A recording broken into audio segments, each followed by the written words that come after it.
Koalicioni Djathas për Zhvillim ka prezantuar kandidatët për deputet në qytetin e Durrësit. Dasha Mishej bëri thirrje për ndryshim në 11 maj duke u bazuar tek ndershmëria dhe aftësitë e kandidatëve të kësaj force politike. Ne jemi për ndryshu.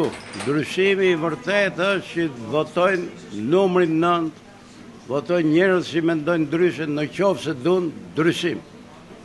Pastaj pjesa e tjetër, domethënë ne gjykojmë që do jetë ai rotacioni klasik. Qoftë se doni të ndryshoni, votoni njerëz ndryshe. Po votu të njëjtët njerëz që keni votuar 30 vjet, do vazhdoni edhe 30 vjet tjera po me këtë lloj historie. Ndërsa Enkelejda Libej u fokusua tek problematikat që ka vendi. Problematika që ka ky qytet, besoj që është problematika që ka gjithë Shqipërian. E rrjedhur drejt për drejt nga qeverisja e Edi Ramës. Libej bëri thirrje që durrësakët të votojnë për veten e tyre dhe për qytetin.